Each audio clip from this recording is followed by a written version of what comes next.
Vice President. Bakit po natin binabanatan? Bakit natin tatanungin?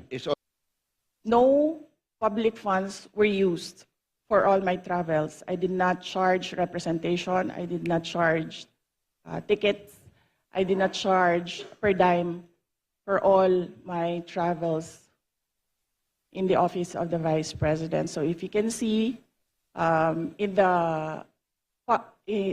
the breakdown of the budget of travel for Office of the Vice President, you can see that there was a zero amount for the Vice President. Thank you, ma'am. Madam Chair, Parliamentary inquiry. Next Chair, on- just to follow up on the question. So, una po, salamat po sa Vice I'm President sorry, for Congressman detailing. Tenyo, that was your last question. I'm sorry. Follow up na lang po, yung I'm personal sorry. po ba I'm ang lahat sorry. In the at interest of time, we have to proceed. magkano po ang ginastos ng opisina at staff? Kasi totoo po, wala daw ginastos ang Vice I'm sorry. Presidente.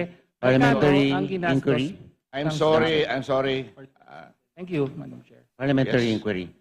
Madam Chair, I thought we're going to accord institutional courtesy to the office of the... Already settled that we're just giving Mr. two Chair, questions from the minority.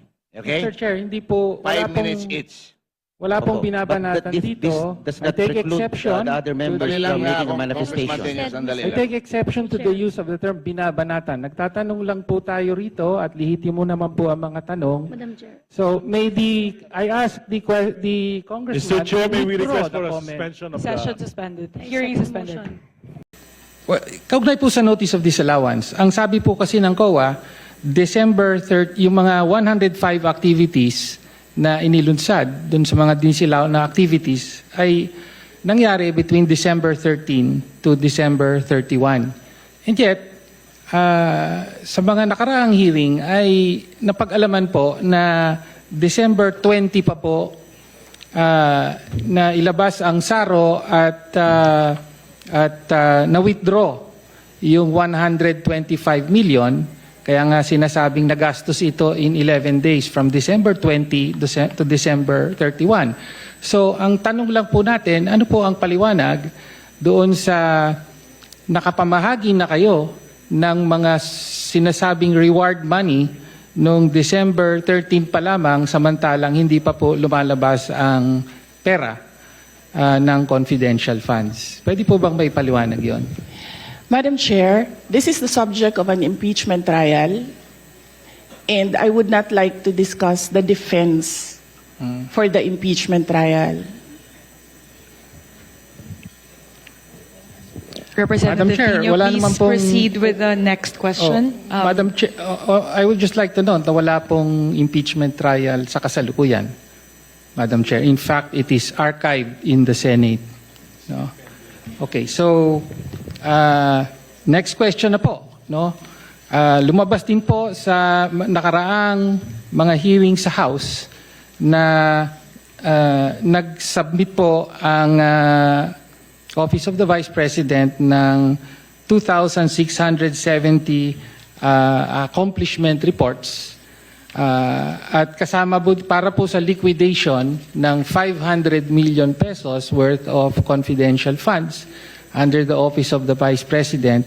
At ayon sa investigasyon ay 1,322 out of 1,992 names in the OVP ARs submitted to the PSA have no birth records.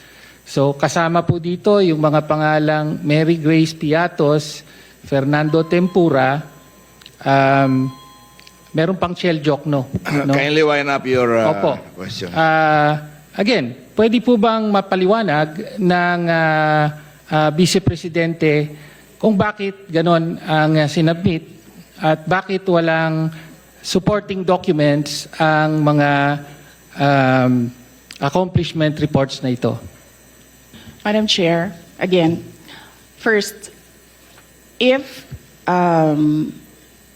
the committee would like to ask how the Commission on Audit conducts its audit, I request that all the questions be propounded during the hearing of the Commission on Audit. Second, the subject confidential funds is a matter in impeachment proceedings, which is archived, but there is a pending motion for reconsideration in the Supreme Court. I cannot discuss defense strategy. Number 3, I cannot discuss intelligence operations and cannot explain how intelligence operations are done without compromising national security. Thank you, Madam Chair. My next question. Congressman Tenyo, last question. Opo, last question. Please wind up. Opo. So, napabalita po no na mula July of last year hanggang sa kasalukuyan ay meron pong 13 trips ang Vice President overseas, no? So mula po sa Germany, Japan, Hong Kong, Netherlands, Kuala Lumpur, Malaysia, Australia, South Korea, Kuwait, Paris at several po sa Netherlands. Umaabot po sa at least 60 days po na on leave ang presidente at marami po pero hindi lahat ay sinasabing personal leave, no? So sa mga trips po na ito, ilan po ang naging personal leave at ilan ang on official duty at magkano po ang total na budget na ginastos ng Office of the Vice President para sa mga official leave at personal leave na nangyari? This will Madam be the Chair, yes. last question, Madam Yes, President. yes. Madam Chair, may I ask what date do you want me to start with the destinations? July 2024. No pizza daw yun? Mr. Chair, from July 2024, a personal trip to Germany. Okay. Then January 2025, July 24. We'll start- personal trip to Japan and so on. Yes. We'll start with July 2024. So, number 1, under the Civil Service Commission rules, there is no allotted leave for the President and Vice President. We cannot both file a leave. So the only thing that I need when I travel overseas is a travel authority from the Office of the President. All my travels were issued travel authority by the Office of the Vice President. And this implies that all these trips were approved by the Office of the Vice President. So, from July 2024, I went to Germany. In December 2024, I went to Denmark. In January 2025, I went to Japan. In the 3rd and 4th week of January, I went back to Japan. In February of last 3rd week and last week of February, I went back to Japan. On March, I went to Hong Kong. On March, I went to the Netherlands. On May, I went to Qatar and the Netherlands. On June, I went to Vietnam, Cambodia, and Malaysia. On June, I went to Australia. On July, I went to the Netherlands and the Republic of Korea. And very recently, from August to September, I went to Kuwait, the Netherlands, France, and Belgium. And number 3, no public funds were used for all my travels. I did not charge representation. I did not charge tickets. I did not charge per dime for all my travels in the Office of the Vice President. So if you can see in the breakdown of the budget of travel for Office of the Vice President, you can see that there was a zero amount for the Vice President. Thank you, ma'am. Madam Chair, Parliamentary Chair, inquiry. Next Chair, on- just to follow up on the question. So, una po, salamat po sa Vice I'm President sorry, for Congressman Tenyo, detailing. that was your last question. I'm sorry. Follow up na lang po, yung I'm personal sorry. po ba I'm ang lahat? sorry. In the At interest of time, we have to proceed. magkano po ang ginastos ng opisina at staff? Kasi totoo po, wala daw ginastos ang sorry, Vice I'm Presidente. sorry. Parliamentary Magkano ang ginastos inquiry? I'm ng sorry. staff? I'm sorry. Thank you, Madam Chair. Parliamentary Yes. inquiry. Madam Chair, I thought we're going to accord institutional courtesy to the Office of the Vice President. Bakit po natin binabanatan? Bakit natin tatanungin? It's already settled that we're just giving Mr. Chair, two questions from the minority. Okay? Mr. Chair, hindi po, 5 minutes each. wala pong Opo. binabanatan But dito. this does I not take preclude exception the other to members the- from making a manifestation. Congressman Tenyo, sandali I lang. take exception to the use of the term binabanatan. Nagtatanong lang po tayo rito at lihitimo naman po ang mga tanong. Madam Chair. So maybe I ask the congressman Mr. Chair, may we withdraw request the for a comment. suspension of Session the... suspended. Hearing suspended.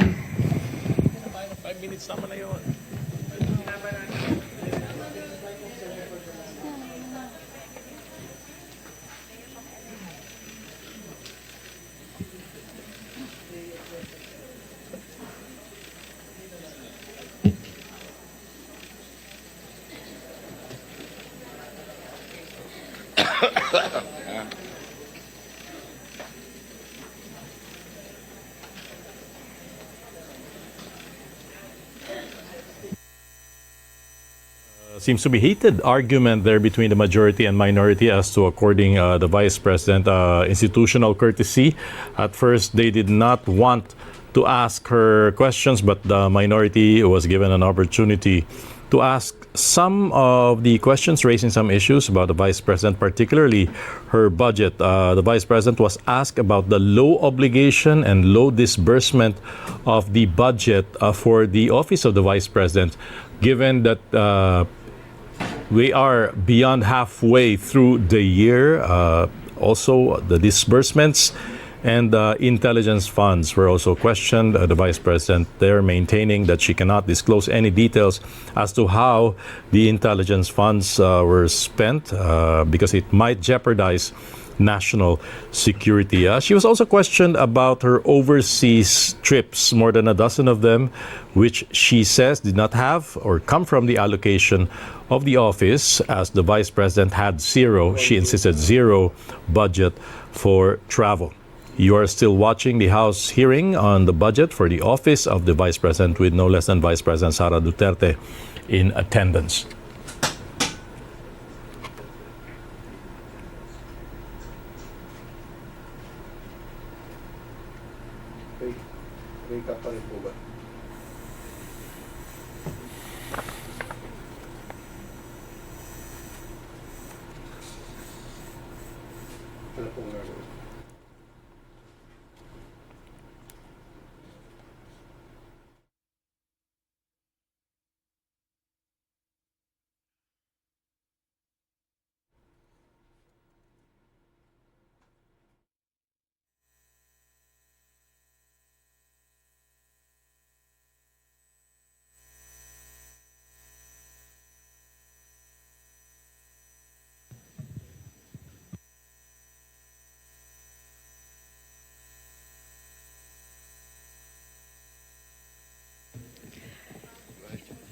Hearing is resumed.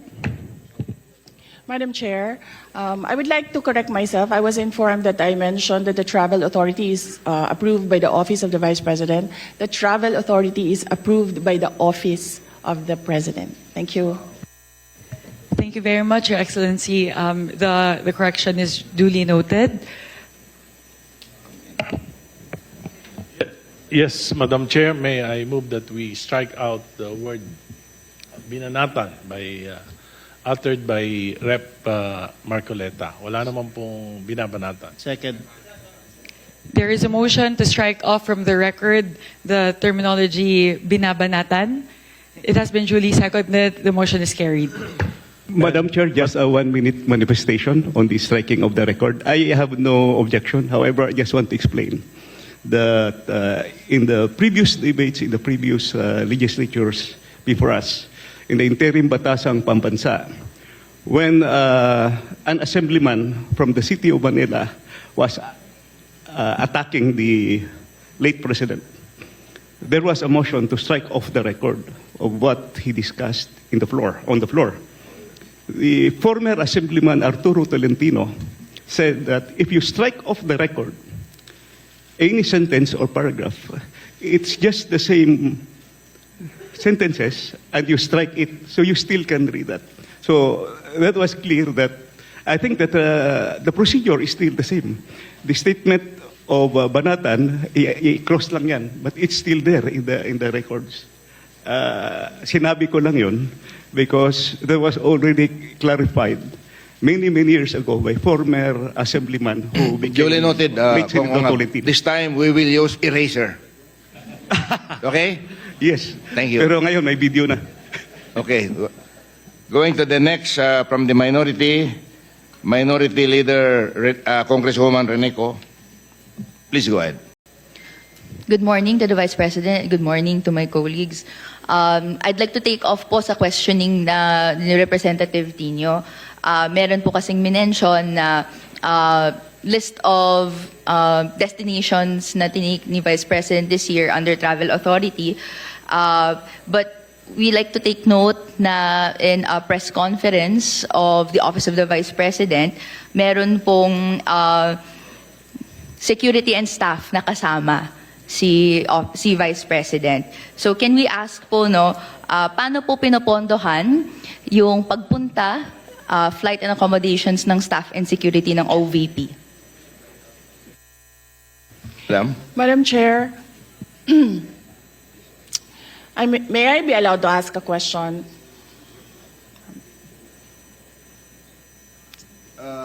Depende sa nature, Madam Vice President. Yes. Magpinsan po ba si Congressman ko ngayon tsaka si Zaldi ko? Ano po yun? Gusto Mr. ko lang Chair, I can malaman. answer. Are they relatives, sir? Please answer, Congresswoman Rene. I have no familiar relation po to Zaldico or to Representative Zaldico or any of their relatives po. Thank you, Madam Chair.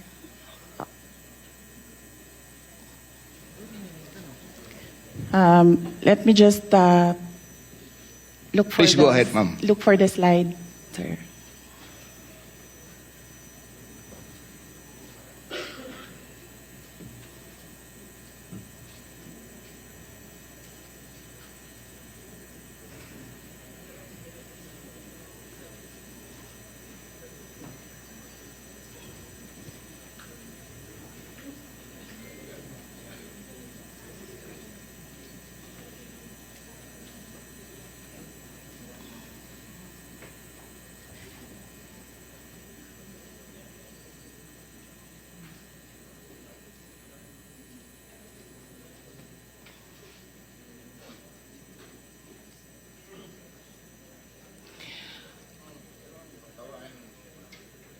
So, Madam Vice Chair. President, please go ahead. Yes. So, we are talking about international travels, as of July 31.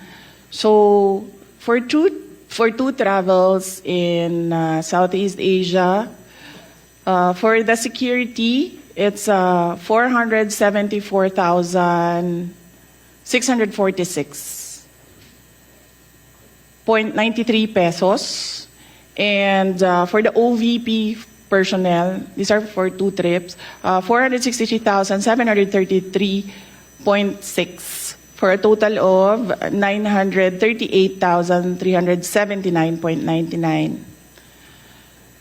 For one trip to Australia, for the security, it's 438,383.26. And for the OVP personnel, it's 206,988 for a total of 645,371. For the Middle East and Europe, 3 trips. The total is for the security is 2,922,869.98. And then for the OVP personnel, that's 1,825,329.47 for a total of 4,748,199.45. For 3 trips in East Asia, the security budget was 1,141,937, and for the OVP personnel, 0, because they did not join these trips. And the total is 1,141,937. The total for 9 trips for both the security and OVP personnel is 7,473,887.70. Thank you, Madam Vice President. Congresswoman ko. Mr. Chair, may we request a detailed copy of the report that the Vice President gave in relation po sa spending po ng security and staff for foreign trips abroad. We will request the Office of the Vice President to supply the committee with such record.